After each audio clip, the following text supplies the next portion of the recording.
ሰላም አለይኩም ደህና ናችሁ? አማን ናችሁ? ሁሉ ሰላም ነው? እኔ ጋር ሁሉ ሰላም ነው። አንድ አራት ታሪኮች እስቲ ልንገራችሁ ዛሬ ደስ ብሎኛል። ደስ ስላላችሁኝ ማለት አራት ቦታዎች ነቢያችን አለይሂ ሰላቱ ሰላም ኢስራና ሚዕራጅ ያደረጉበትን ማለት ነው። ቤቱም የትረካ ቤት ስለሆነ ከዚህ በኋላ ትረካ ይቀጥላል ኢንሻአላህ። ብቻ ላይክና ፎሎ ማድረጋችሁን እንዳትረሱ አደራ። እና ጅብሪል አለይሂ ሰላም ከአላህ ቦታ ታዞ ማለት ነው መጣና እንሂድ አላቸው። ወዴት? ወደ ኢስራና ሚዕራጅ ማለት ነው። ሲሄዱ ማለት መንገድ ላይ የገጠማቸውን ልንገራቸው። አራት ቦታዎችን ማለት ነው ወደ በይተል መቅደስ እስኪደርሱ ድረስ ማለት ነው። የሚዕራጁን አይደለም የኢስራና ብቻ ነው።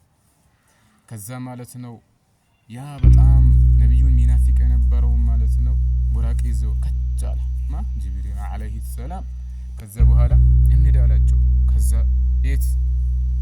ኢስራ እና ሚዕራጅ ከዛ መሄድ ጀመሩና ሄደው ሲሄዱ የደረሱ ኢላ አርድ ጠይባ በጣም የተከበረችው ማለት ነው መዲና ደርሰው ሁለት ረካዓ ሰገድ አላቸው። ወርዳ ሁለት ረካዓ ከሰገዱ በኋላ ይሄን ቦታ ታውቀዋል አላውቀውም፣ ወደፊት አንተ እዚህ ነው የምትኖረው የምትሰደድ ብሎ ነገራቸው። ከዛ በኋላ አሁን መሄድ ጀመሩ። ከዛ በለጉ ኢላ መዲያን ደረሱና ሁለት ረካዓ ሰገድ አላቸው። ከዛ ይሄን ከተማ ታውቀዋል አላውቀውም፣ ይሄ ቦታ እኮ ነብዩላህ ሹዓይብ አለይሂ ሰላም የሳቸው ከተማ ነበር አላቸው። ከዛ አሁንም መሄድ ጀመሩ። የደረሱ በለጉ ኢላ ጡር ሰይና ደርሰው ነብዩላህ ሙሳ አለይሂ ሰላም ከአላህ ጋር የሚያወሩበት የነበረው ማለት ነው።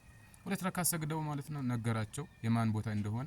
ከዛ በኋላ አሁንም መሄድ ጀመሩ። የደረሱ በለጉ ኢላ አርድ ለሕም ነብዩላህ ዒሳ አለይሂ ሰላም የተወለዱበት ከተማ ለሕም የምትባል ከተማ ደርሰው ቦታ ማለት ነው ደርሰው ሁለት ረካዓ ሰገድ አላቸው። ከሰገዱ በኋላ ይሄ ቦታ ታውቀዋል አላውቀውም፣ ነብዩላህ ዒሳ አለይሂ ሰላም የተወለዱበት ስፍራ ነው አላቸው። ከዛ በኋላ የደረሱ ኢላ አርድ ፍልስጤም ያው ኢላ አርድ በይተል መቅደስ ማለት ነው።